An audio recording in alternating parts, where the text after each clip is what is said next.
इस चैप्टर की स्टार्टिंग में हैसोंग देखता है कि एक आदमी उसे ही वेजी के नाम से बोलकर ढूंढ रहा होता है।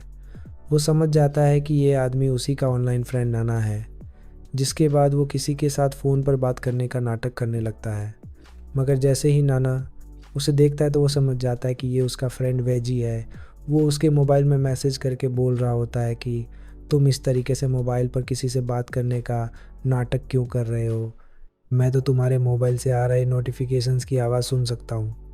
फिर नाना उसे बोलता है तो तुम हो मेरे दोस्त वेजी। ना अब हैसोंग भी अपना नाटक बंद करके उससे बात करने लगता है एंड बोलता है कि इस तरीके से तुमसे रियल लाइफ में मिलकर मुझे काफ़ी अच्छा लग रहा है।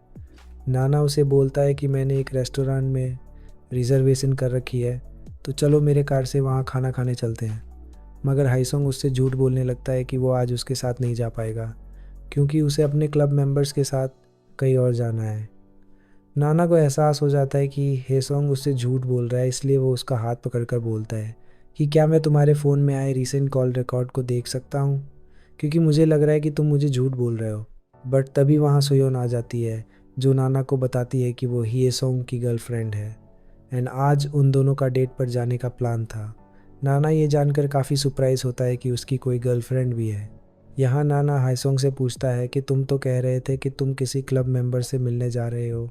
अब वो कंफ्यूज हो जाता है कि उसे क्या जवाब देना चाहिए, लेकिन सोयोन उसे बताती है कि वो आज हाइसोंग के साथ डेट पर जाना चाहती थी, तो उसी ने उसे तुमसे झूठ बोलने के लिए कहा था कि वो किसी क्लब मेंबर से मिलने जा रहा है।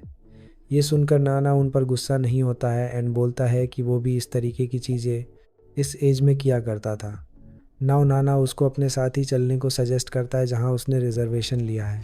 सोयोन भी इसके लिए मान जाती है एंड वो सभी अब नाना की कार की ओर जाने लगते हैं। मगर हैसोंग को नाना की वैन बहुत डरावनी लग रही थी। वो सोयोन को बोलता है कि तुम मुझे अपने आगे चलने दो, अगर कोई उसके वैन से अचानक से बाहर आकर हमला कर देगा तो तुम भाग जाना एंड इस बारे में पुलिस को रिपोर्ट कर देना।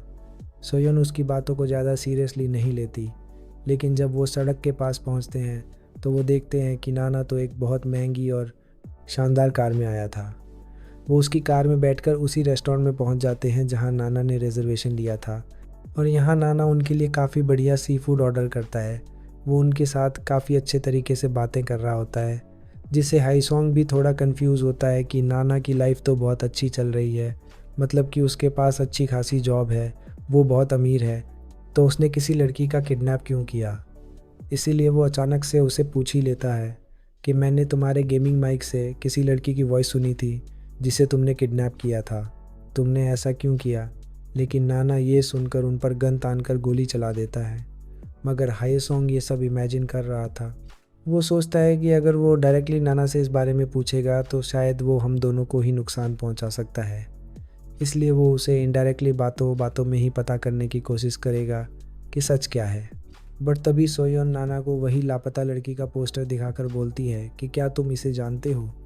ये देखकर नाना शॉक हो जाता है एंड हाईसोंग भी बहुत हैरान होकर देखने लगता है और इसी के साथ ये 6 चैप्टर ख़त्म हो जाता है।